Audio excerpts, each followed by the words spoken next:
Hello and welcome to Sugar, Silk and Stretch, arguably the best boxing podcast in the world, in spite of the fact that we got no nice intro today because something's playing up with the StreamYard settings and the Silk here said, let's just get on with it, man, for God's sake. My name's Yeah, Ben Doughty. my name is Michael the Cantankerous or Olajide. Yeah. Cantankerous because this guy, we can't figure it out and there's no way to get in, so we may as well just start the show. Otherwise, you know what I mean? We're just getting upset. It's the spilled milk theory. You know what I mean? Yeah, indeed. The axiom about there's no point crying over spilled milk. Yes. I mean, to be honest, it's not the sort of thing. I struggle to see why we'd ever have that kind of, injurious kind of emotional But impact Ben, anyway. you know yourself that you're a particular individual. You have a certain taste, and you like to stay exactly to that. You don't like, you know what I mean? There's no ebb and flow. It's just you Yeah, I'm a expect it a certain way. perfectionist. Yeah, you can say that. Confectionist. Yeah, exactly. That's sweet of you to mention that. But listen, so Sugar, confection. Hey, listen, it was good. yeah.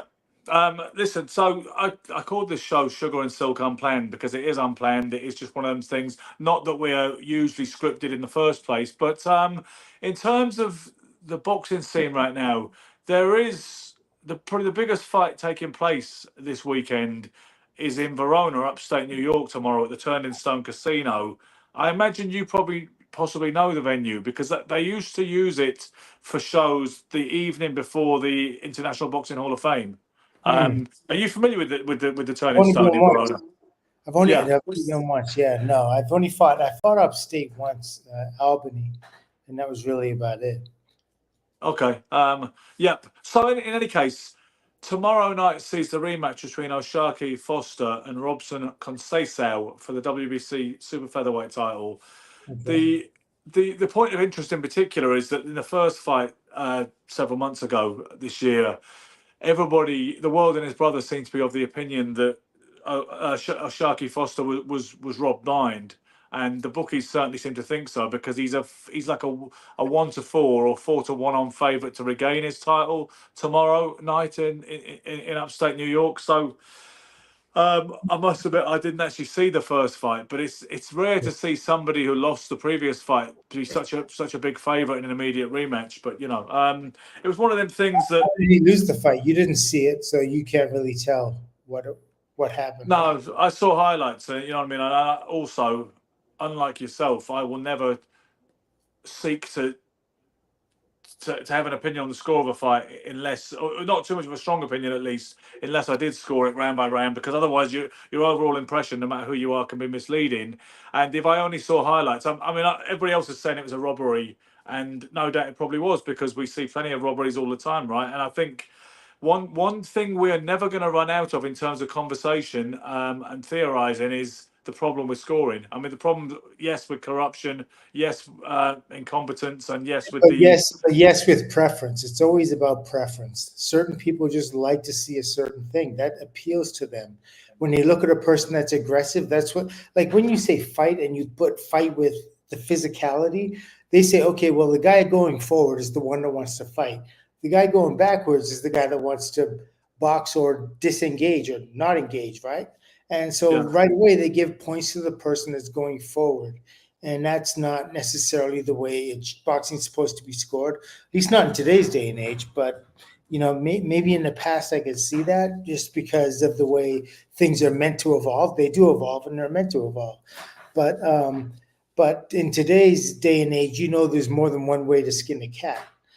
Uh, you know, there's there's just more than one way to get a win. And going forward isn't that way. If you're bringing a man in and you're setting traps and you're setting counters and you're doing all sorts of things, that's what's winning you the fight. So ultimately, it's always about who puts the fist on the other guy's face the most. Doesn't matter whether you're coming forward or not. If you're coming forward, you're getting the fist in your face, then you're not winning. If you're going forward and you're putting your fist on that man's face, you're winning. Okay. Yeah, I mean, and it's something you've made the point a lot. For the most part, I agree with you because I think volume of score. You know, the preponderance of scoring punches is always going to be the linchpin of the decision in a fight, or at least it should be. There is an argument about force and power of shots. I mean, that's what you want to talk about aggression as well. That's what you got with the Beterbiev Bivol thing. Bivol was absolutely going backwards, boxing on the retreat, and flurrying, etc. Beterbiev was forcing the fight, and he did. It would seem that he landed the harder shots, the more damaging punches of the two of them over the 12 rounds. But you know, I don't suppose we ever will find a perfect solution to it. And I get frustrated with people saying it comes down to what you like. Inevitably, it does, but it sounds like a cop out sometimes, Silk. When particularly when. But what it is the perfect solution. What it is the perfect solution. It's just that, you know, I think the controversy is what always brings people back to the table with boxing. The fact that, you know, the difference of opinion is like two political parties, right? They're going at it. If one political party isn't there anymore, even if it's you have this one political party and everything their way, there's no balance. That's when it's imbalance. There's balance when there's argument. There's balance when there's convolution, because that's the nature of this planet, everything on this earth, right? There's a contradiction to everything. And that's what's always needed for the most balanced, even way of doing things. Sometimes it'll go to the aggressive guy. Sometimes it'll go to the least aggressive guy. It's just, that's just the nature of human beings, and that's the nature of everything on this planet. Yeah. Well, whenever we do the show, wait a minute, that was extremely eloquent, and you just go, yeah. Yeah, because I heard it before, because I know where you stand on this. What I'm thinking, what I'm distracted by is that constant banging. Whenever we're on the show, there's always clattering, which I've mentioned before in your audio. Listen to mine. That's the neighbors. We're right here. It's their bedroom. Sorry. Is it the neighbours? That's what I want to know, because if it's not your fault, then we're good. You know, because you said at one point you were moving your leg in some kind of nervous fashion. That's what you blamed it on one time. But I thought it might even be her indoors doing, you know, household tasks. You know, because that's perfectly acceptable too. But is it really the neighbours? You're like she's not here, boy. You get it. What, calling her indoors? You're saying doing indoor chores. I thought you meant my wife doing indoor chores. Like I did. I meant, you know, doing housework and stuff, and washing up or whatever. Just because she wants to do it, just because she does it, doesn't mean, you know, she wants that acknowledged. No, I understand that. But you did say, actually, you sent me some funny kind of. Don't put this off on me. I did not say anything of the such. You didn't say that miraculously certain things get done around the house and you don't even know how it happens. You didn't say that, no? Yeah, that's different. Yeah, that's what I thought you said anyway. Listen, so anyway, it will be interesting to see if O'Shaquie Foster regains the title tomorrow night, and I will take an interest and be sure to watch it on this occasion. As I say, he's a prohibitive, like a 4-1 on favourite, which basically means if you bet $400 on it, you'd have to bet $400 on him to win 100 back. You understand? Yeah, that is the kind of relatively prohibitive favourite that he is. So clearly, the bookies are sending out a strong message that they believe the last fight was a robbery and a miscarriage of justice, and you don't normally get robbed twice, do you? Where was the original fight? Huh? Where was the original fight? Where was it? Yeah, same place. No, I believe it was in San Antonio, Texas. I think, which is where Foster is from. He's a San Antonio guy, so yeah. So that's where I believe the fight was. But as I say, you don't normally get robbed twice. Have you ever seen a guy? Can you ever recall a guy in the history of boxing who was robbed twice against the same guy? I probably can, arguably, but there is one. I think there is one. I'm pretty sure that. I think Marquez had right to feel aggrieved at least twice against Pacquiao of the 5 fights they had. Okay. 4? Yeah. I'm thinking back. I'm actually thinking back to the 70s, and it's coming to me, but it's really slow and happening, of course. I mean, Tyrone Everett, they say, against Alfredo Escalera was a horrible verdict, and that Tyrone Everett, the tragic fighter from Philadelphia, should have won, but I don't believe they fought again. Is it Alfonso Escalera? Escalera. I don't know if it was that fight. Oh man. Okay. Do you know what? If we went back a long time, and obviously we're relying on contemporary reports here, but Harry Greb and Gene Tunney boxed 5 times in total, right? And Mhm. Greb won the first fight, famously, the only man to defeat Gene Tunney in 77 pro fights, I believe it was. But Yeah. people say that really one of them should have been a draw and another one should have gone Greb's way. So really, but by the preponderance of opinion at the time and contemporary critics, people think Harry was unlucky in at least 2 of those fights. So even though the series wound up as 3-1-1 in favour of Tunney, people said Yeah. that could have easily wound up in Harry's favour. So maybe I Greb feels understand, he got robbed more than I once against understand Tunney. historically how important that is in terms of stats and everything, but if you can't see it, why is it even a conversation? Well, yeah, but Because you you see, can't, because you can't give it any fair. You can't look at it impartially and say one thing or the other. You're just saying what this newspaper guy is writing, and he probably doesn't even know boxing. Probably never put a boxing glove on in his life. Wouldn't know yeah, anything about it. And so he's interpreting. He's giving you an interpreter. It's like me not being able to speak Mandarin. This guy's talking to me, and I'm telling you what I think he says. I'm telling you, I don't. He speaks Mandarin. I don't understand Mandarin, and you don't. And I'm talking to you and telling you what that guy says. see, I think you're oversimplifying it and brushing off the conversation a little bit because that's not how being a historian works. And you have never claimed to be an historian, and I hope you never do claim to be one because that's not how you do Because it. I mean, my recall is very. I'm very much like in the moment, and I'm about the now, not you're a about now. What's the word for a now-orian or a kind of historian of the moment of the present? a What do they call Nistor. him? Yeah, Nistor. Yeah.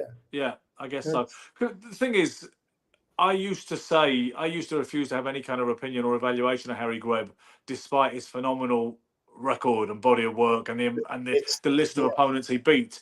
But I Mhm. ended up evolving a little bit on that when I decided it wasn't really entirely satisfactory approach for someone who purports to have a card in the historian guild. It's not just the opinions of newspaper men; it's the opinions of I'm not even talking about just. trainers and contemporary fighters whose Yeah. opinion counted for something. I'm not even talking about Harry Greb in particular. Jack Johnson, all of those guys who you can't see But you do can it. see Jack Johnson, and he looks fucking awful. He Yeah, looks and absolutely terrible, to be honest with you. But the pros, and I get this. This I guess score one for a larger day in a sense because what I'm about to say. Read the contemporary accounts or even latter, revisionist history accounts of Jack Johnson, and he sounds like an absolute, technician. A superlative technician of the sweet science. Years ahead of his time, a master of feinting. A fluid boxer. He looks clumsy and Chaplin-esque as hell. Um, all right, maybe some of that is the infancy of cinematography, but he really doesn't look. He looks nothing like those floral descriptions. Okay. yeah. Well, I find it hard. Like, I mean, look,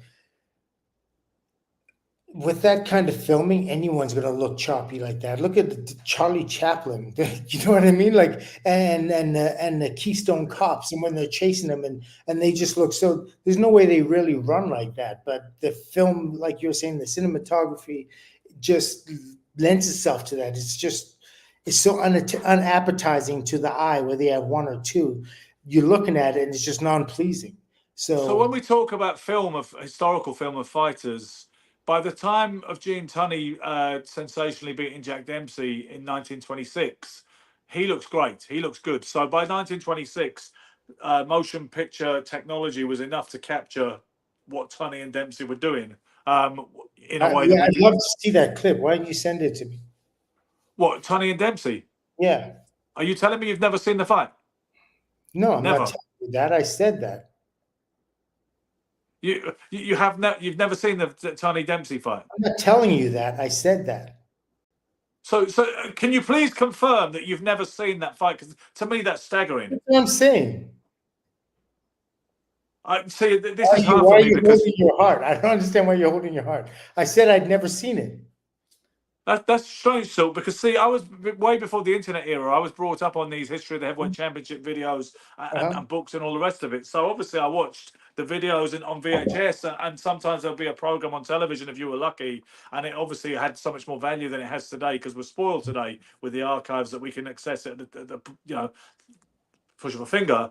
Yeah. But it surprises me you've never seen Gene Tunney against Jack Dempsey either. And the Battle of the Long Count, in the rematch, the controversial situation at Soldiers Field in Chicago. You've never seen it, no? Obviously Yeah, I've not. read about it, obviously, and I've seen Yeah. pictures, but I haven't really seen it. Well, No. Tunney looks kind of like a reminiscent to a degree of some of the stylings of a Cassius Clay decades later. You know what I mean? If you look at guys like Willie Peck, who came a little later, 20 years later, 15 years later, and you look at guys like Billy Conn as another one who they kind of had, they somewhat question that stereotype about white fighters. They had movement and they were able to glide, and they had that dare I say it, rhythm Yeah. to their work and the movement. So, but the point being that Johnson does look bad, right? Johnson looks off balance. Johnson looks offensively kind of threadbare. He Yeah, yeah, clinches way too much. All of them guys, even if with them the technology of the film at the yeah, yeah, time, yeah. all of them They're guys used to waiting. grab too much. They would Yeah, clench too absolutely. much. Yeah, I mean, So, I have seen Jack Johnson fight, so I see the limitations in him. Absolutely. okay, and also, do you know who else looks good? But And the he's like levels a of expectancy, right? The levels of expectancy back then were different than they are in the they are. 40s, 50s, and today. But I'll tell you two other fighters from that early period of the 20th century who look good. And once again, we're talking about kind of like the 1920s. Is Panama Al Brown and Benny Leonard. Both look good. Mike Tyson once said that he used to think Panama Al Brown was the greatest fighter he'd ever seen because, Mike, as a young kind of when he was adopted by Customato, he had Yes. access to that massive Big Fights Incorporated Bill Caton fight library. So Mike was watching all those reels of like Benny Leonard and Henry Armstrong and Panama Al Brown and Mickey Walker and all the rest of it. And he spoke very highly of Panama Al Brown, who, interestingly enough, by the way, was gay in an era when that wasn't particularly cool. Still Wait, not who cool was? for Who say again. was? Panama Who Al was? Brown. Oh, he was. He Wow. was gay. Yeah. And it's still not that cool to be black and gay even now in 2024. In actual fact, I think in a lot of cultures, certainly try it in Jamaica and see if things have moved on very much. I doubt it. But yeah, I mean, he was a gay guy, and a world bantamweight champion in an era when that really wasn't cool. There is an interesting book by a guy called Jose Corpus called Black Ink, and it's about Panama Brown's legacy, which might be Yeah. interesting. But like I say to you, because I How know did you you're know all he was about, gay? How do you know he was gay? because it was written about he was gay. How do you know Emil Griffiths was gay? Because it's been said and written about. Emil was in. You must have known I've Emil. met Emil, and I've fought against his fighters and everything, so I know he was, yeah, Yeah, myself. But yeah. like Panama Al Brown himself said that he's admitted, he's open. Yeah. Honestly, it's a thing. If you knew it, if you knew about it, you knew it's a thing and it's out there. You know what I mean? It's not like Okay. I've just made this up for the sake of amusement on a night when we don't have a lot of action this weekend. Panama Al Brown was. I will find you some Ryan verse and further details of his gayness later on over the weekend. I will hit you with this and that, and Okay. you will be satisfied by Sunday evening at the latest that he was gay, or at least decidedly metrosexual. I mean, he wasn't just flamboyant like you and kind of, a little glitzy. You understand? Let's Yeah. take a question before. It says, Kung says, "Hi Ben, do you know anything about Gene Tunney and Primo Carnera's alcoholism? Apparently, Carnera died of cancer, and yeah, I believe he died of liver cancer or liver failure. Yeah, cirrhosis, I believe. What's it? What's the other word? Psoriasis. Psoriasis. Yeah, well done, well done. Considering that you're the ocularly challenged one of the two of us, relatively more so, that was very No, impressive. it was a multisyllabic word, and I know that's difficult for you being. Yeah. Multisyllabic indeed. Yes. Because we all know how kind of desperately monosyllabic I can be when enunciating and trying to articulate. Yeah. Yeah, I do know. I didn't know Gene Tunney was an alcoholic, really. Although now you mention it, it rings a bell that people said that he took the drink in later years, in retirement years. Carnera definitely, drank himself to death. It would seem in his native Italy. Yeah. Carnera is a guy that I'm quite interested in, Silk, because he's gone down in history as one of the worst world heavyweight champions in history, certainly of the undisputed variety. People say that the fights he won, of which he had actually an impressive statistical record, but people say the fights What he was won his and the record? men. He was like, I don't know exactly, but he had more KOs than any other, certainly any other world heavyweight champion Really? undisputed certainly. I imagine he probably had more KOs than any version holder. That's a trivia question for the pub or whatever. You say Yeah. who had the most KOs of any former world heavyweight champion? Not, It's but not, actually but not, Canelo. in, not in terms of challenges, just in terms of because he didn't hold the title Not very long. defense. No, not defenses. Just career KOs. Just fights. Yeah. Yeah. But How many fights so did he have? I have to look at that. I have to look it up because this is interesting. yeah. I mean, I always think that like maybe it was something related to his size, like he had giganticism or some sort of like something that makes a guy grow so big and it affects his, you know. Pituitary gland. Do you know what the funny thing is? Because Carnera does still look huge comparatively. There's been heavier guys since. There's been considerably heavier heavyweights since, a few of them. But But Carnera none did of look them are genuinely supposed huge. to be. None of them really have long life quality, right? I mean, that's one of the Say things that again? comes being that. Well, Well, that's one regardless of of the that, things that's not the that point. What the point I was, the only point I was going to make was that he does look genuinely massive when you see him in context in yeah. motion pictures and Joe photographs. Louis, yeah. He was absolutely huge, even though he's not the heaviest guy that we've seen in the heavyweight ranks. But in any case, Carnera, he is an interesting guy, and I almost think there could be an opening or a niche for a feature film or a book, a dedicated biography, because people say all his fights were mob rigged. The fights he won. Obviously, he got battered by Max Joe Baer in Louis. his first. So not his first defense. Yeah, you know what? He actually defended against Tommy Loughran, who's an all-time great light heavyweight in his first defense. Who did he win it from? He won it from Jack Sharkey in the 6th round with an uppercut KO. Some people say that was fixed as well. Some people say the mob had the hand in that because Sharkey had beaten Carnera not that long before in a non-title fight on points. Mm-hmm. Yeah, So well, the mob was definitely extremely strong, right? In those days, and and until about the 60s and the Kaforva hearings when that broke that kind of involvement up to a degree. I think by yeah, the 70s you were dealing with different kind of gangsters. yeah, to a degree, and then they got a little bit slicker. But I think I do believe it. Some element, to some degree, they remain in the game even to today. Well, have you ever seen any of that stuff by Sammy the Bull Gravano when he did some hearings and there was some kind of hearing or inquest, whatever you call it, where he was asked to talk about corruption in boxing and fights that they had their hand in. But you know what he tried to say? He tried to argue that the Holmes Cooney fight was rigged, which of course it wasn't. Larry won the fight because he was the superior fighter and was always going to win it. And Jerry was trying his level best to decapitate Larry while he was in there. Yeah, We yeah, can ask him absolutely. about that when he comes on the show, right? Yeah. Now you just broke that. You just broke that nice little surprise to people. We're going to try to get Jerry on the show next week, and that's going to be an interesting conversation because Jerry is, obviously very colorful. He's got all his faculties, and he enjoys a good conversation. So we're going to hit him with some heavy ammo. Have some fun with that one. Yeah, do you know Larry Holmes put me on the phone to him one time because in 2016 a friend of mine brought Larry over to. He was over anyway. I'm guessing. A friend of mine booked him for a certain evening in a place in Surrey, just outside of London, and we were talking. We were talking to Larry, and Larry was really good value. Incidentally, these guys vary in terms of how much value for money they're willing to give when you book them. But Larry was fantastic. Yeah. He was obviously of the view that if you book me and you pay whatever X, Y, and Z to have me appear, I'm going to give you everything I've got for these Yes. 3 or 4 hours. Yes. So we were hanging out backstage before we went to do the interview in front of the audience. And I mentioned Jerry Cooney, and then he said, "Hey, wait a second, let's call him now." And then he called up Jerry and then put me on to Jerry, which that was quite a special experience, really. And they are very good friends, the two of them. He said when Jerry went into a depression after losing that fight, which was June 1982, you'll remember. He said Larry said it was him who got hold of him in the end and said, "Listen, Jerry, you've got to man up and you've got to get back up and you've got to keep going and I'm pulling for you, brother." So those two have quite a bond.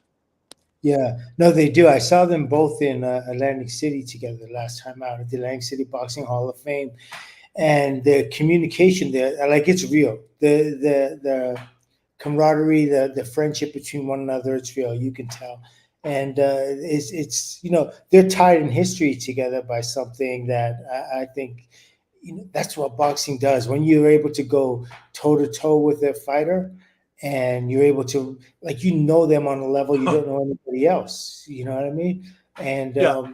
so that kind of relationship is like, okay, not only as men we've figured out the pecking order, but I also saw your character, and I also, and I admire that. There's nothing more like when you fight to continue to be an enemy of somebody you fought after you fought them. You've kind of missed the message. And you know, that's interesting because I was talking to Anthony Sims Jr. tonight about that with Marvin Hagler, because Bob Arum said, you know, the way guys become friends after their fights, like, you know, like Larry and Jerry, like you and Iran and lots of other people. He said, not with Marvin. Marvin will be like, you know, Yeah, he'll have fought somebody like, yeah. he'll be press conference on Mustafa Hamsho, then suddenly Vito Antuofermo turn up and he'll be like, what the hell's he doing here? And he's Yeah, like, hold on. Marvin, the fight's done. And he's like, the hell it is. We got to reel that back in, because now there is a certain thing, like when things don't quite have definitive endings, I can understand how two guys aren't. No, you know what? No, because let's see. Don't get hung up on the Vito Antuofermo example. I plucked it. It might have been someone else on that occasion. I'm usually very precise, but that's not the spin. Because he said the same with Tommy Hearns. So he absolutely annihilated Hearns, and he was the same with Hearns. And then Bob Arum would be like, Marvin, the fight's over, and he like, the hell it's over. I'm saying about myself. You said use me with an example as Iran Barkley, and I'm like, that to me was an unresolved fight. There's other fights I've lost, and I'm like, yeah. I mean, Frank Tate, yes. Tommy Hearns, yes. You know what I mean? Even my last fight, which was a travesty, but yes. Yeah. But with that fight, I always feel, I hang on to that one in particular because I thought it wasn't over. It's just the way it is. So, Iran senses that as well, and we respect one another. And I respect him. After the fight, I congratulated him and all the rest of that kind of stuff. I gave it to him. It's his hour. It's his time. But in no way in my mind are we. I think that's that one little ingredient. Like if you would have put me out and would have counted 10, I would have been like, got up, shook his hand, all the rest of that kind of stuff is cool. That's what I'm saying about fighters. When it's something legitimate that you feel, okay, this man dominated me. This wasn't any kind of back and forth. He won. He's clean. I give it to you, and I bow to you. You're better. You're a better man than me. You're a better fighter than me, and that's cool. But then there's times when it's really tight, and it comes down to either a controversial call or not, a controversial call, and a fighter should be allowed to express that feeling, and they don't allow fighters to do that very much. They allow it for football players, basketball players, hockey players, everybody. But for a fight, they expect you to go in 100%. They expect you to perform 100%. You know what I mean? And in the reality is, no, I find it almost verging on the point of impossible for a fighter to go into a fight 100%.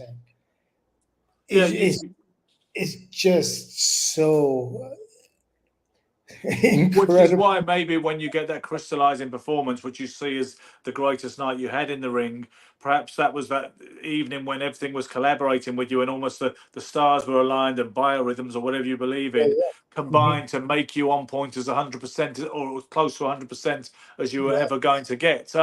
Talking of things that might be performance impediments, I just want to take this point that Kung Kao has made when he talks about the prevalence of alcoholism with boxers. He says from Tom Molyneux back in the 1800s to John L. Sullivan, Joe Frazier, John Conte, Sugar Ray Leonard, Oscar De La Hoya, Mike Tyson, there's so many. And then he goes on to say Jerry Cooney, another recovering alcoholic.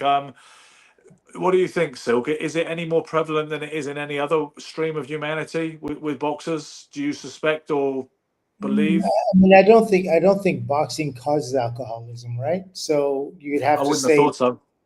You know what I mean?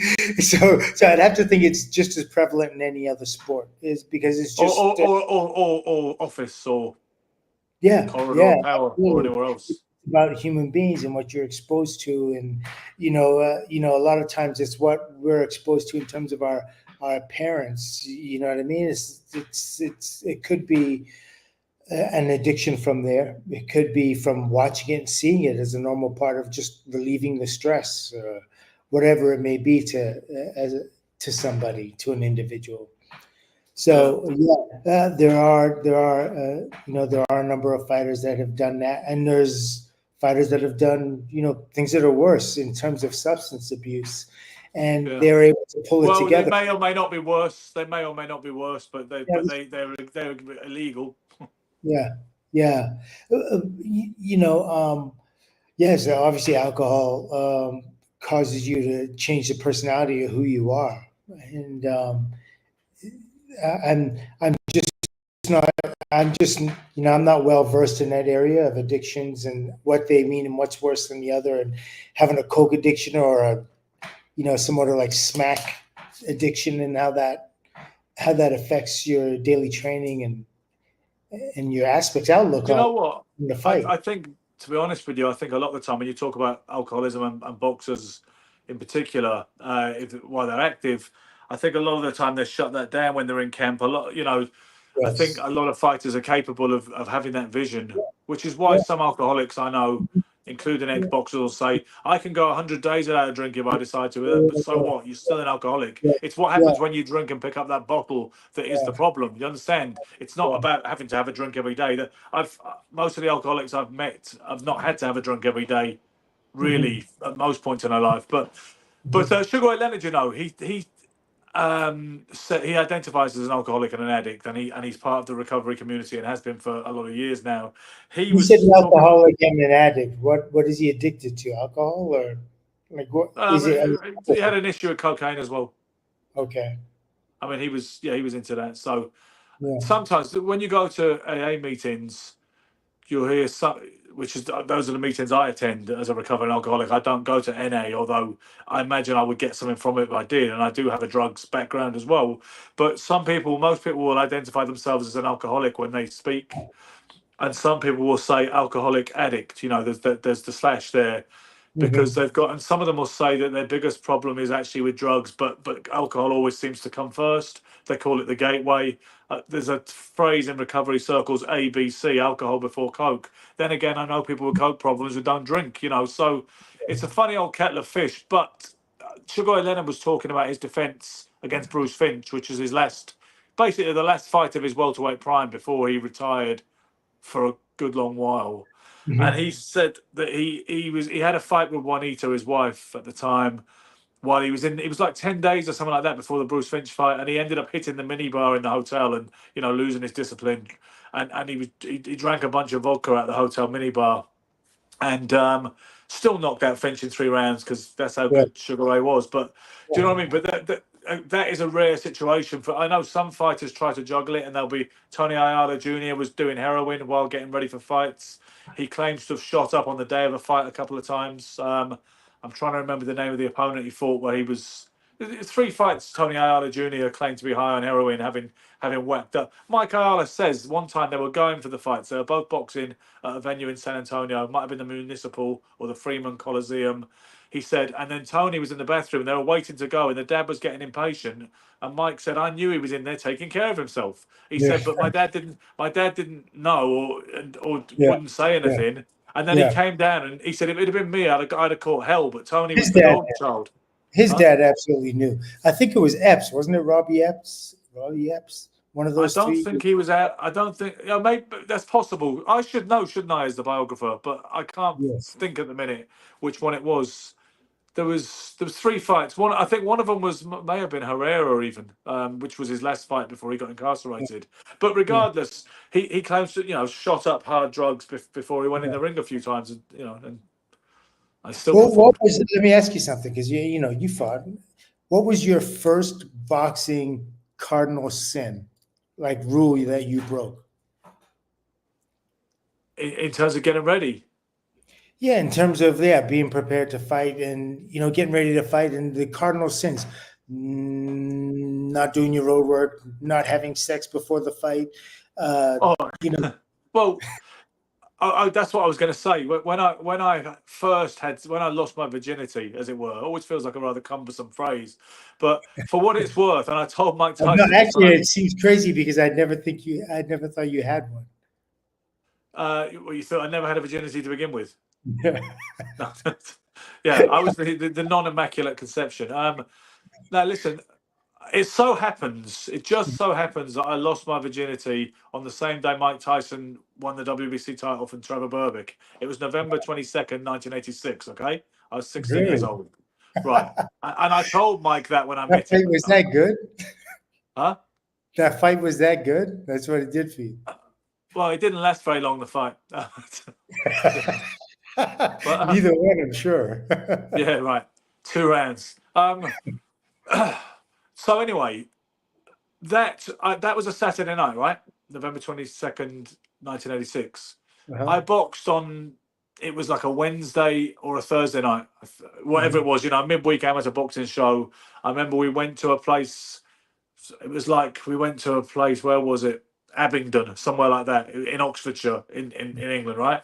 And I Yeah. boxed a kid called Neil Gledhill. And I remember I boxed him before and beat him, and I was boxing him again on their show. He's on Facebook, funny enough. I think he might live in Australia now, but who cares? I remember I wanted to brag basically about the fact that I'd had that rite of passage into manhood. I wanted to talk about it, and it was only me and another senior boxer who we called Geordie, who was an older guy than me. I was 16. He was an adult male in his 20s, and I guess I wanted to advertise the fact that I'd had sex. So I was talking, a bit worried about this. Do you think it'll be a problem? Because I'm boxing. It's Wednesday night and Saturday night was X, Y, and Z. And he was telling me, basically, he knew I was basically trying to advertise the fact. So he said, I wouldn't worry about it, Ben. You're only doing 3 rounds and blah, blah, blah. And it's really not a Yeah. problem. I think it's an old wives' tale. So that's what I won the fight easy enough, by the way, against Gledhill. But I mean, do you even believe that? I was actually going to say, where do you think that comes from? They don't have sex before fights. Yeah. See, I think it's easy to because this is something that's always interested me, and I did an article about it many years ago for a magazine that's now defunct called Fighting Fit. And I also asked a female fighter, Shannon Courtney, about her policy, and she didn't appreciate the question. And I got a bit of a backlash for the interview on YouTube. And she's Really? never done an interview with me since. And she fought just the other day on the O'Hara Davies Adam Azim bill, and she's still shied away from an interview from me, it seemed, because whether she's still smarting over that or what, I don't know. What exactly did you ask her? I said it's always in male boxing circles. It's always been a traditional belief that sex is a negative influence, is harmful to a fighter's condition in training camp. As a female fighter, do you have a policy? Because I know you've got a steady fella. Yeah. And Eddie Hearn was talking about it to Kugan Cassius on IFL too. This is years ago, and it's not a problem. But he was saying, to me, I'm old school. There are certain questions you don't ask a lady, because Kugan said, "Is that an acceptable question to ask Shannon Courtney or any other female fighter?" And Eddie said, "No, it's not acceptable. I think there's certain questions you don't ask a lady," which I thought was a bit. Fighter. Yeah, do you know what I'm saying? I thought my approach was more equalitarian, Silk. All right. So. Yeah, exactly. You're asking what you would ask any other guy. Although, but I got a big backlash from it anyway. But well, big-ish on YouTube at the time. Yeah.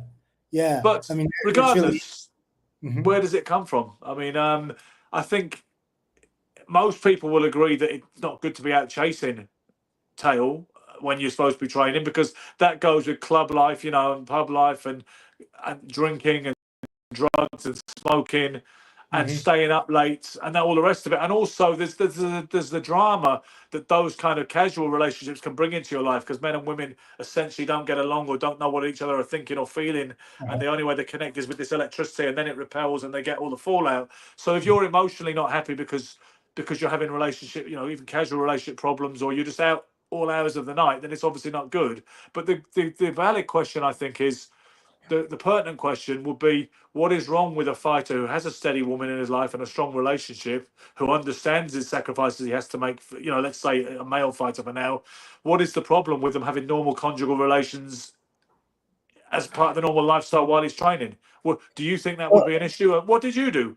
You were a sex symbol fighter. You were a sex symbol visible contender with a look and an image, and you're an attractive guy on pretty much every level, really. So, I have to compliment you occasionally, just because there's so much antagonism between us nowadays. But listen, you must have had to have a policy, because you would have had it thrown at you.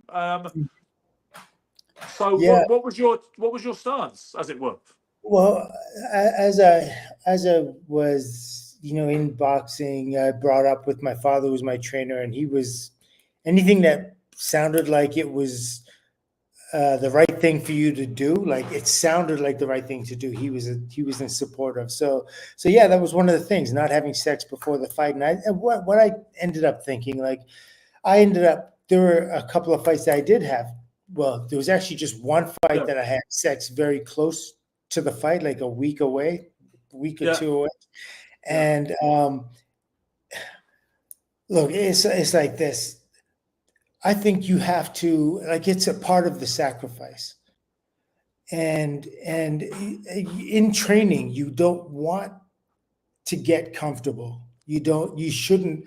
It's all a part of the agitation. I mean, some people like are naturally just strung that way. You know what I mean? They're high strung. Like Yes. Roberto Duran, I'm sure an hour beforehand, or Vinny Pazienza, they just have this kind of energy that's a fight energy, and it's not a two-lane street. It's one way, and this is what he thinks. So they can go from doing this and jump right in the ring and fight a 15-rounder and not have an issue at all. But then there are some fighters that just aren't born that way, just don't have that kind of chemistry. And if they don't have that kind of chemistry, then it becomes very difficult because the sacrifice that you made all of a sudden, that sacrifice of just being 100% about training for this individual, for this fight, that's when a person's most powerful. When you've given something up in order to win something. The sacrifice has its own benefits. Yeah, oh, absolutely does. Yeah, of course. You know. I mean, look, if you want to make weight, you sacrifice certain things that you eat and you make the weight. So then you're able to make the money or win the fight or whatever it is. You get into shape. You sacrifice, you get your body down to a performance level that's, that it isn't usually. It's far beyond what it would be usually. And sacrifice does that. So giving up things is obviously inspirational or motivational to us. So it's extremely important to do those things. If you go into a fight, generally, I think, again, there are individuals that can do it, but I think in general, people need to sacrifice something to say, okay, I'm about to go to war, and this is what I have to do. I have to harden myself, because a lot of people aren't naturally 100% fighters. They come at different degrees, right? Some are 50, some are 80, some are 75, some are 100%.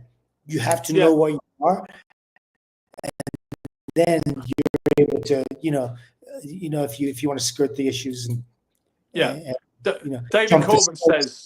David Corbett says some believe a man drains his mineral levels, which can lower his strength after sex, which can last for a few days and last until up to a few days afterwards. So there's something there that I mean, chemically, I'm sure there's something there. Obviously, that we talk about it all the time in terms of even with even when fighters age. You were talking about it the other week. And they produce less testosterone and all the rest of that stuff. And testosterone is one of the things that makes us aggressive. But some of us, again, just have that naturally aggressive mindset. So one thing, I don't really, scientifically, I don't know how that works.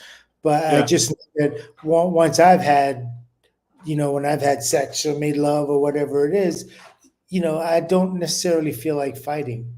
Or I don't, you know what I mean? That's what either Angelo Dundee or Bundini Brown said. I think there's a chapter in the book, The Greatest My Own Story, the Muhammad Ali book, which I got it right here actually. Hang on, it's the chef's so full of books, it's hard to take one off. In this book here, there's a chapter on it, and it's interesting, right? Because it's called 7 and 2, the chapter.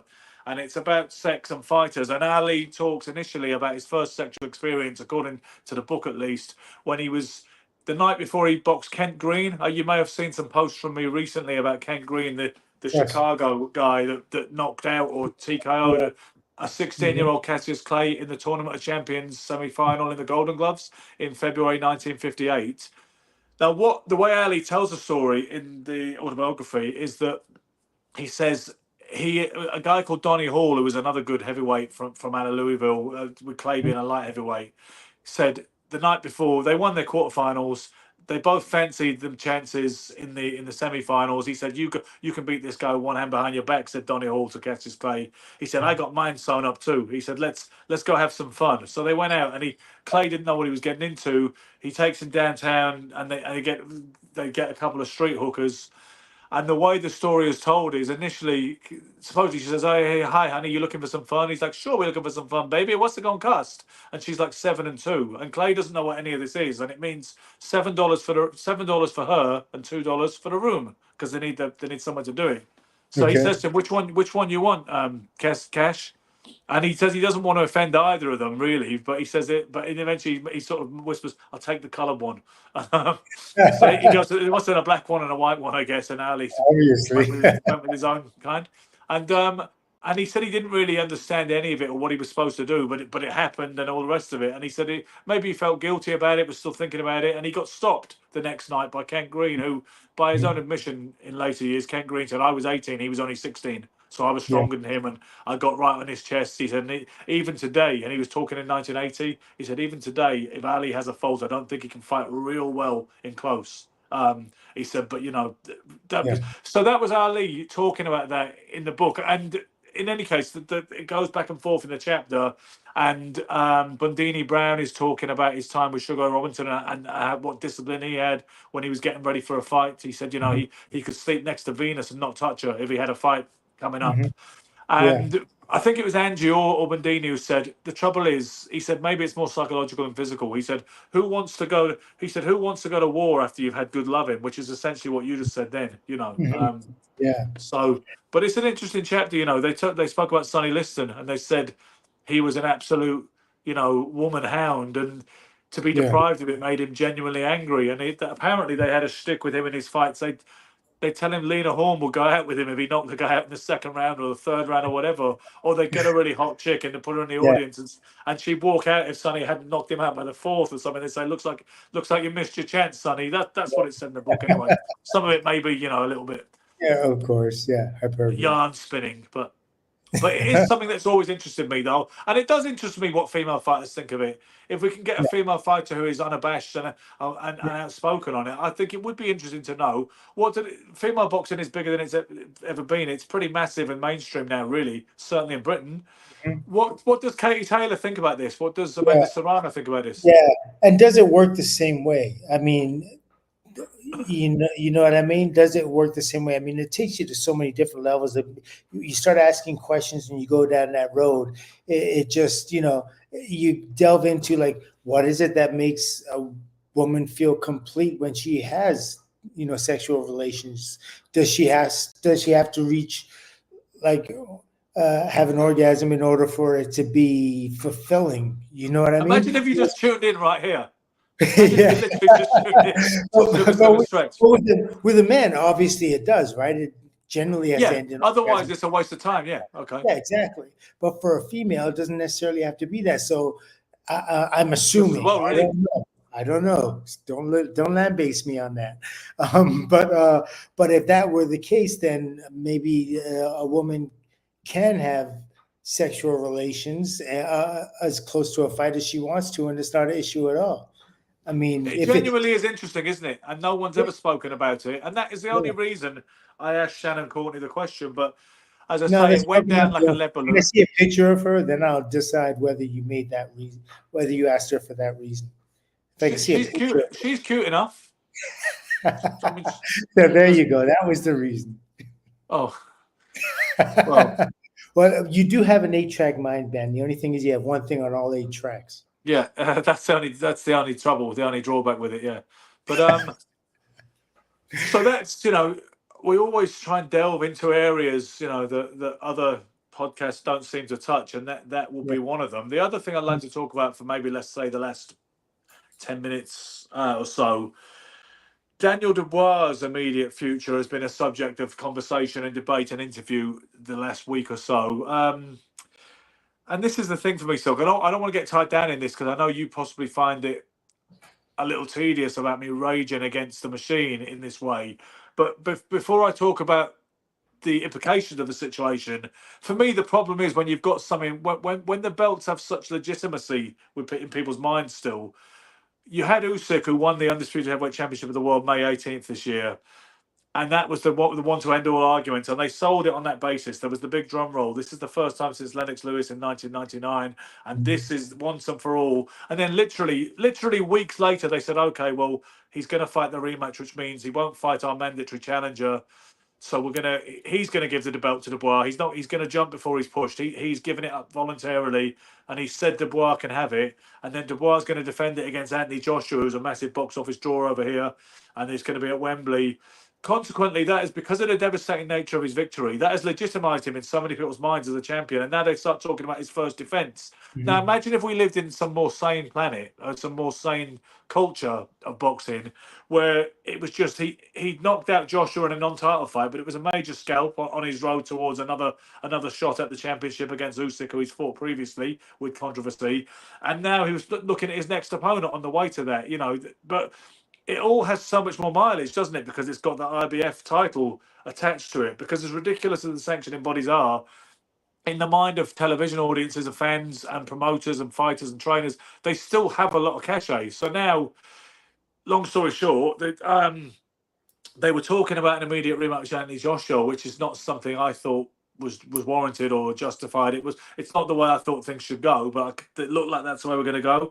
Now Eddie Hearn said, "Nah, you know what? He's a little bit injured. He's not going to be 100% ready for February 22nd when Dubois is looking to get out again on another Riyadh season card in probably in London. Might be. Sorry, I think it'd be in Saudi this time." So they said, "You know what Eddie wants? Eddie wants Fury to beat Usyk, and then he thinks he can just make Joshua straight into that fight for basically all the marbles. I'm sure the importance of Daniel Dubois' IBF title will shrink if he gets that opportunity. But Well, let me ask in something. what universe should that be allowed? But before you go further on that, does Eddie have Dubois' contract as promoter? No, Frank Warren does.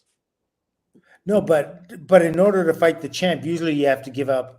I mean, over here in the States, anyway, you have to give up some sort of like promotional contract agreement of some So sort. explain like, to me how that works. Fight the champ, you're going to have to give me 3 of your fights. So please explain to me how that works when Anthony Joshua was the challenger for the bogus belt in the first place. Oh, okay, that's right. He was the Joshua was champion of nothing. Yeah, Let's get that clear. Yeah. I mean, Okay. I don't think Dubois was champion of anything. And I hope, Don Charles, the trainer of Daniel Dubois, is a friend of mine. And I've been very vocal saying Dubois ain't the heavyweight champion of the world any more than I'm the Queen of Prussia. And I hope that doesn't offend Don, but that is the way I see it. And I'll say that to his face. Prussia doesn't even exist anymore. Huh? And Prussia doesn't even exist anymore. That's why I think it was a particularly apt analogy, don't you think? But yeah. But regardless of that, can you imagine the situation? Suppose Fury did beat Usyk, which I know you don't expect to happen, and you may well be right. I can't make my mind up yet. But suppose he did, and then they just put Joshua straight into that fight. Why? Off the back of getting annihilated by Dubois. But Eddie knows he can make that, and he knows because in boxing now, money is the only matchmaker. Yeah, it always was. Yeah, but it's just answering questions, and promoters know how to promote now, and they just deafen or dumb down his loss. They just mute the loss. Yeah, basically, it just doesn't matter. I remember thinking about this, when the watershed I noticed when I noticed various watersheds in the development of boxing history and boxing culture and industry procedure was when Zab Judah lost to Carlos Baldemir and they went ahead because he was supposed to fight Floyd Mayweather next. Well, guess what he did? Back in the old days, back in your era when you were active and the Sugar Ray Leonard, Marvin Hagler era, that'd have been like, that fight's out the window now. That's the way they looked at it then. Whereas what they did, they just thought, well, we can still sell Mayweather versus Judah, so that's what we do. And I remember when Gatti got cut to shreds by Angel Manfredi, right? And they were talking before that about Nassim Hamed and Arturo Gatti, all right? That was what Frank Warren, when Nassim was on top. And after he got beaten, all around the ring by Manfredi and cut to ribbons, Warren said, you know what, Gatti's name still means more in the States. That's the fight we're looking at. It suddenly became commercialism over any sense of winner stays on, Back in my day, they would put a tombstone on you with a loss, and it carried for quite a long time. And I think that really helped spur Mayweather's career, for instance, hanging on to that 0. Maybe today it's going back a little bit. I don't know. And that could be good for boxing in a way because look, back in the day, back in the 50s, 60s, 40s, 50s, 60s, you would have 5, 6, 7, 8, 9 losses and still legitimately be able to fight for a title. Oh yeah. If you And I look at think those all-time that's great. greats, you look at them all-time greats from that period and before that, 30s, 40s, 20s, they got records like 144, Yeah, 26, and 8. That's exactly. like a Yes. proper record. I Yes, don't know exactly. how I don't know how well you'd be, taking the cab knowledge test after all those fights, but at the same Yeah. time, you know what I mean? Because nobody Yeah. goes undefeated in those circumstances, do they? And which is why you have to be staggered by Ray Robinson's record at one point of 128, 1 and 2. To Oh have won yeah. 128 against 1 loss and 2 draws with Hmm. 87 KOs when you know he wasn't matched soft, he was matched the opposite of soft. Yeah. That Yeah. is unbelievable, right? Whether we've Yeah. seen most of them on video or not, it's an incredible body Absolutely. of work. It is. It absolutely is. I mean, But all those guys, Henry Armstrong, you know what I mean? Listen, yeah, yeah, I mean, it's just insane what these guys, Sandy Sadler, Willie Pep, all those guys. I mean, you look at their records and they're fighting every month. Like it really is their employment. You know well, what I mean? Sugar Ray Robinson, when he lost to LaMotta, he fought him again 3 weeks later. Yeah, that's Imagine insane. that. I I mean, mean, and it was a he's rough in fight. shape already. Yeah, you're barely over the soreness of getting thumped in every part of your body. How much Uh, training can you do between those two fights? Really? yeah, you know what I mean. Tiring? That's really really interesting to me because like you finish a fight and you feel lumps on your head that you never felt Yeah. before.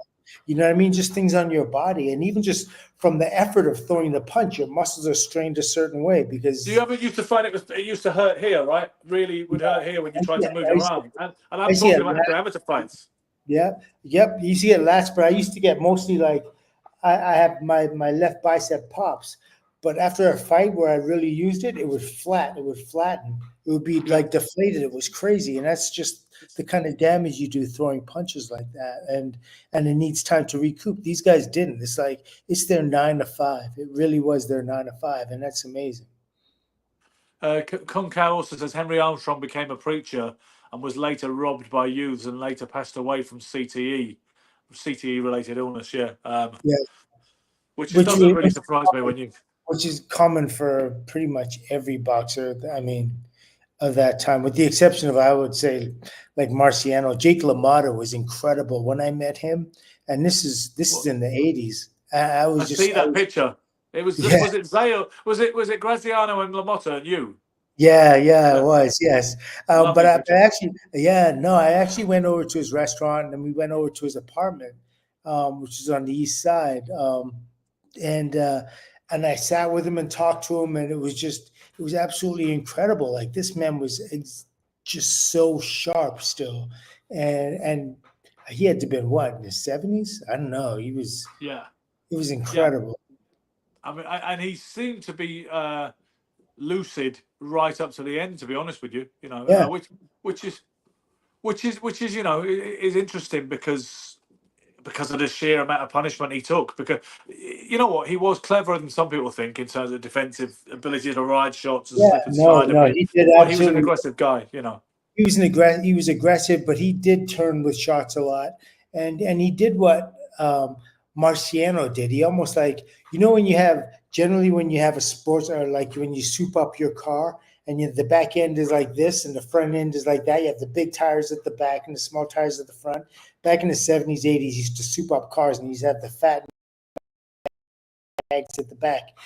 But so this is the other way. It's almost like you had the big mags at the front and the small at the back because they weren't necessarily where you thought they were. Yeah. Like for instance, like Marciano was great at this, and so was Lamada. They'd step forward, but they wouldn't lead with their face. They would lead with Yeah. their foot. So Yes. because they put their foot in the pocket, it made the fighter that was fighting him feel Think they they were could hit him. closer than what he actually was. So when you Yeah. throw at him, he's not where usually a fighter would be, and that would throw your game and your timing completely off. And that's what I was trying to make the point of when I was speaking last week on Facebook, and I was talking to somebody about Marciano's defense. Oh, Marciano didn't have no defense. He was, he took shots, he this, that, and the other. I'm like, no, you don't understand. Just the fact that he put his foot in the pocket, but his upper body was out of it. Man, Head was and off the line, as they say. yeah, it meant absolutely something different to a fighter when you're fighting him. It's something you'd never seen before. And every Yeah, time you get into a ring with a fighter you've never seen before, it takes time to figure him out. And most of the time, you're not going to figure him out within, 6, 8, even 10 rounds. It takes a long yeah, time. And by the time you figure him out, you've eaten a lot of punches. This guy's strong. He's consistent. He's battering you around. The bruising, the effort. I don't know. And that's what's so amazing about LaMotta and Marciano and Roberto Duran. They're there. They're in the yeah. pocket. It doesn't mean you're going to hit them. Yeah, and I'm taking comments from Concab because we're trying to engage with these guys who give us their time. He says Henry Armstrong and Edward Charles could arguably be pound for pound greatest of all time. I mean, there's certainly. I've noticed that Armstrong in particular is on that Mount Rushmore of the old school historian types. He usually appears. And Ezra Charles, I've Just heard from going a from minority. One second, one featherweight to second. middleweight, right? From going featherweight to middleweight, champ. No, he didn't Pretty, win the middleweight title. No. no, he didn't. Well, No, he welterweight. drew with Seferino Garcia. But most people thought he was robbed. But to be honest with you, it was only recognised as a title fight in the state of California anyway. In actual fact, a lot of people don't know that. Well, and then a lot of people like it was a New York board or whatever that was the world champ, Yeah, the world title anyway. So and it was only scheduled for 10 rounds. They only fought 10 rounds, which slightly harms the legitimacy. As much as he drew and people thought he should have won it, the press men were all unanimous that Armstrong had been robbed. I don't think it's as legitimate a claim as he's got an incredible claim from featherweight to welterweight anyway, in the days when the titles were undisputed and there was no in between divisions, yeah, absolutely. But George Chuvalo was fairly acute and astute until recent times, and is now suffering from Alzheimer's disease. Yeah, exactly. George Chuvalo was in great nick. Another guy with a tough man reputation and a great chin, who fought the best of his a couple of Yeah, eras, and he but was very legit as well. there was no real defensive attributes there. He was just extremely resilient. I agree with you. He took it flush on the chin. I was like, my God, I don't even know. I would me personally, I couldn't live that kind of existence. That was like he took George Foreman's best shots flush in the face. I was like, Joe Frazier, Ali twice. That's not easy. That does not feel good, no matter what anyone says. Didn't George Chuvalo pass away recently? No, he's still alive. But yeah, he's still alive. That one God. hasn't happened yet. But do you know who just messaged me? Who I think we've got lined up for next Sunday? Yes. Tommy Morrison's widow, Trisha. Oh wow, that would be beautiful. I asked her earlier, and I see she's replied, and I think she wants to do next Sunday. How long was she with him? A long time. I mean, I don't know. His fight career, I mean. Yeah. Like she was with him during his fight career. I've always understood it that way. Yeah. Wow. Okay. That would be a really interesting conversation, and I'm sure we'd obviously have to do it justice by asking, some sort of personal questions, I guess. Well, one of the controversial things is she doesn't accept that he died of AIDS. She doesn't accept that he ever had AIDS because she thinks there's some kind of conspiracy theory or whatever it is. I know there's a controversy there. There's a book written about him recently by a guy called Carlos Acevedo, and she's very much not in favor of that book. I'm aware of that. That caused some fallout. But I'm also aware that she doesn't get on at all with Tommy's mother. So there's a lot of interesting stuff to unpack there in that show. Yeah. And Tommy was a very explosive fighter, well managed. Obviously, he had people around him that knew what they were doing. I remember him coming up, and he was very much, marketed as the next Mike Tyson. You know what I mean? Yeah, he was. I think he's iconic for the left hook as well. When you talk about great left hookers, Tommy's name is always up there. Then people will talk about Joe Frazier. People might talk about Ray Robinson, but they talk about Tommy Morrison pretty soon afterwards. When they think of great left hookers.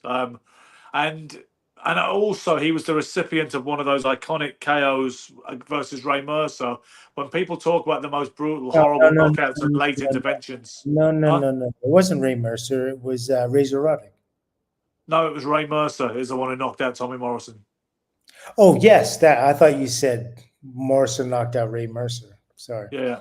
You said it was like That's why I say sometimes just let me finish before trying to cut in, because no, I because leave if gaps you're for going to you. go back on this, you're going to go back on this, and you're going to see that you said Ray Mercer was knocked out by No, I said he Tommy was West. also the recipient of one of those KOs. Recipient, I used that word. I know what I said. I said he was also the recipient of one of the most brutal KOs, iconically.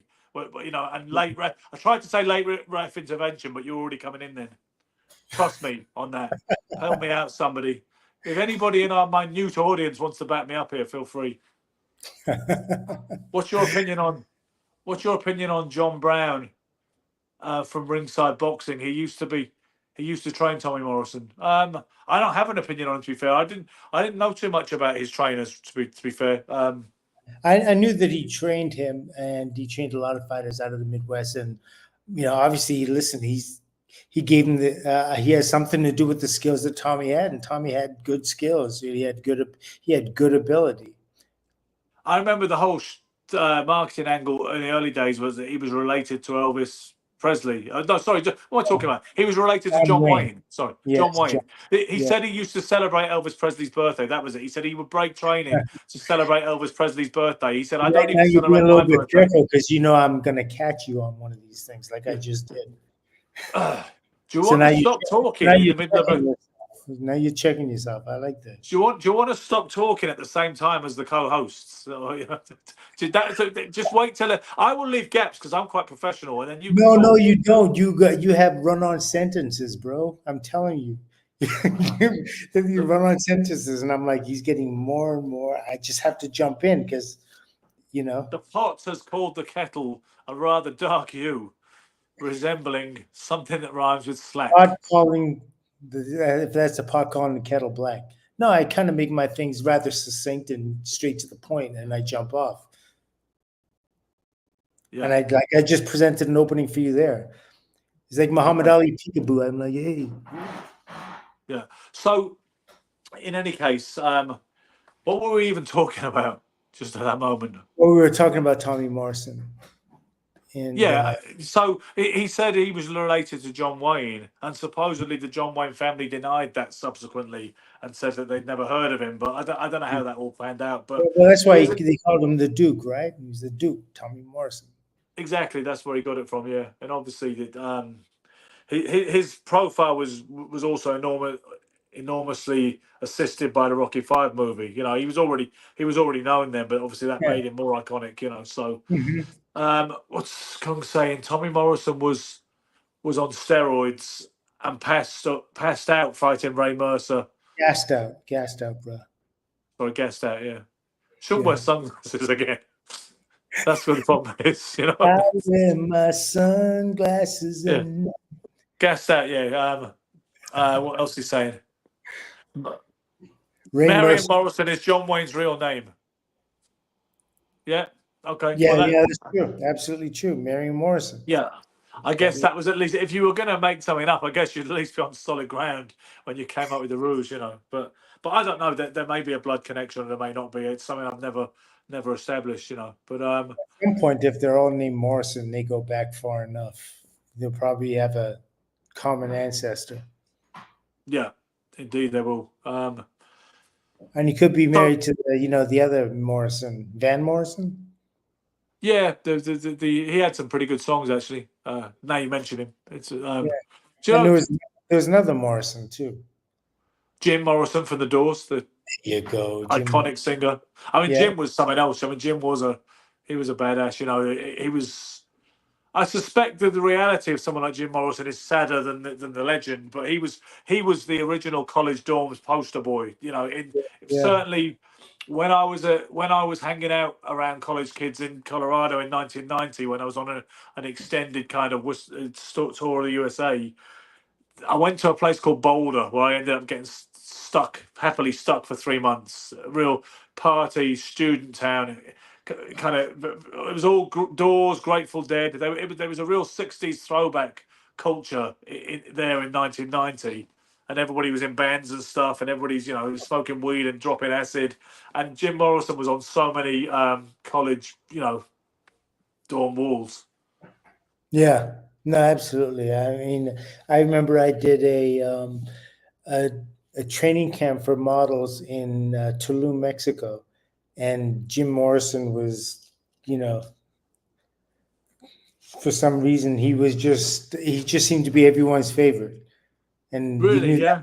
people would, they'd have pictures of him. They were researching. I don't know. It was so weird how to go around, but that was the theme. So Yeah. that was the theme. He was a theme, and that's current. Like he persists to this day. His image is just so powerful.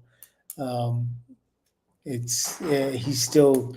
I guess for us is Jim Morrison to women is like how generally the men of today look back and they see Farrah Fawcett. They see that poster of her. You Yeah. know, Ultimate femininity, mhm, that's what and he they was. consider. Yeah. But what was I going to say? There was something else that occurred to me at that point. Oh yeah, the movie, because I noticed I watched the Doors movie when it came out. I think it's an Oliver Stone film.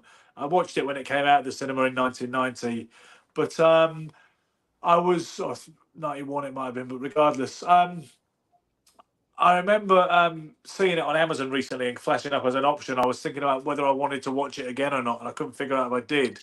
But I Mm, remember, you remember the comedian Dennis Leary. yeah.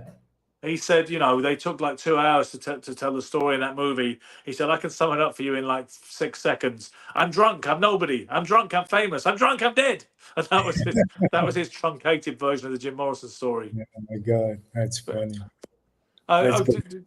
this guy's asked me twice now. He says, "Did I ever see Lee McDonald box in the amateurs?" I didn't. Uh, just so you know, Michael, Lee McDonald was a child actor in an iconic secondary school series here called Grange Hill. It was about just a secondary school. What would you call a high school in the States? And Zamo was the character in it, who ended up getting strung out on heroin, by the way. And then the whole cast made this song called "Just Say No" because it was obviously designed to dissuade kids from taking drugs. Yeah. But Zamo was in real life. He was a promising young boxer. He was two things he was looking at: being a famous actor, which he was already doing well at by being in the series, or else he was going to be a famous boxer and he was going to turn pro. But he was a really decent little boxer as an amateur. I never saw him, but I did see him on Henry Cooper's Golden Belt, which was a televised show with intercity amateur boxing competitions in the 80s. It was kind of Mhm. cool. It was a showcase on terrestrial TV for young amateur boxers. So I saw it as Ammo once on the show, yeah, but I'd never see him live. He'd be good to get on the show, It's might be a better one for maybe me and Stretch because Gary would know him. Yeah, exactly. Yeah. Yeah, I don't know how relative I am to that Yeah, I conversation. think we got to pick our battles. It's like, for instance, when we get Jerry Cooney, it's better to have you and me doing. But Yeah, I'm looking forward to that. I think Jerry Cooney's going to be able to hit us with some stuff that we didn't know about his career and his life. I think that's always interesting. And we also I have to reach out to Harold Weston. I have to get that one. yeah, because Harold Weston, I've got his number because Richard Swartz gave it to me. But Mhm. trouble is, you can't call him on WhatsApp because they haven't got WhatsApp, and that's the only way to make. It's not even about the cost. A lot of phones these days will only let you do internet calls internationally. They won't let you make a regular call to Yeah. another country. So I Uh-huh. can't contact Harold Weston on the number I've got because he doesn't do WhatsApp. He's not tech savvy at all. They say the same thing about Vito Antuofermo because he'd be great too, but apparently he's not tech savvy at all either. Oh yeah, I mean, I can getting Vito on the computer would be an issue, Well, why but don't you invite them round to your place for one of these shows? Sometimes you could do that, right? They could be with you. Why not? Does that work? Doesn't look like it does. So you're not going to invite them to your place to do the show like in studio, no?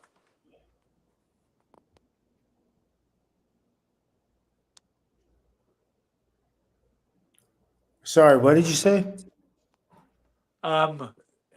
Nothing. It was just feedback. I think it was just lost you there for a second. No, but you know what I can do. I understand through John Scully that Michael Moore has moved into my neighborhood. Okay, but he's not coming around either. Sorry, So he's not coming around either. he's not coming. I don't get it. Well, I said, why don't you invite some of these guys to your place to do the show with you if they're not tech savvy? And you just went stone dead on the idea. Vito Antifermo, I used a glitch in the computer. Vito Antifermo doesn't live anywhere near me, I don't believe. No, maybe not. But Harold Weston does. Yeah, he does. Where does he live? I believe it's New York, but maybe I've just New York's just imagine that. A big state. Yeah, but exactly. Maybe he doesn't even live in New York City, but that might be a problem. But yeah, okay. So Michael Moore, if he's but Michael Moore is probably tech savvy, I'd imagine. Yeah, I'm sure he'd be okay. I'm sure he'd be okay with it. He'd be able to get that together, no problem. But that would be a great interview because I don't know. I admired his career. I admire his ability and his heart, and he always brought 100% no matter what. And he's been through some crazy experiences that I know meant more. Like it's more than just boxing for him. So, his whole life, how he came up as an amateur and then dove into, as he became professional, and who knows? He wasn't somebody who would be favored to win a world heavyweight title, and he probably even a light heavyweight title. He probably for a lot of people as he was coming up, they may have thought it was out of reach for him. But the fact that he was able to do that speaks to his skill and his desire, and obviously his coach's ability, Emmanuel Stewart, the whole Kronk thing, although I don't think he started and developed with Kronk all the way. I'm not sure of that, but it's amazing. It's an amazing. He certainly turned over with Kronk. I think he started out with them. I think he turned over with them at least. When we say turn over, we mean turn pro in this country. Oh, okay. I think he started his pro career with the Kronk. Okay, yeah. Here, our friend says Michael Moore was with both Emmanuel Stewart and Teddy Atlas, but obviously he was with Teddy Atlas later on. He was with Teddy later, yeah, much later. Okay. Yeah, but well, okay, but that's something else. I expect you to nail that one because it sounds like it's there for the taking. There was one more comment there before we try and wrap this up. What does that say? It's weird. The less there is, the less I can read. Began with Cronum. Kronk, it means, yeah, Kronk. No. Oh, I see. Yeah. Yeah. See, that's an editorial decision. That's another part of this game. You see it, you think there's a misprint there. It must mean Kronk. So instead of saying Chrono, you say Kronk. It's just all stuff you'll pick up eventually. But on that note, we've been at this for 1 hour, 16 minutes, and coming up to 56 seconds. I imagine that's close to a wrap.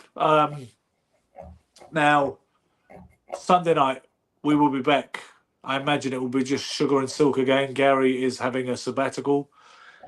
He did ask me to tell you why he's having it, but I don't want to say that right now because I don't want someone to tell me to tell people something and then tell me not to tell them the next minute I speak to them. So, on that rather cryptic note, it's good night from me, and it's good night from him. Yeah. Be lucky, keep punching, hit the subscribe button, hit the like button, tell your friends, but only if they're boxing fans. We're going to go off now, by the way, in a really stupid way. Hang on a second, watch this.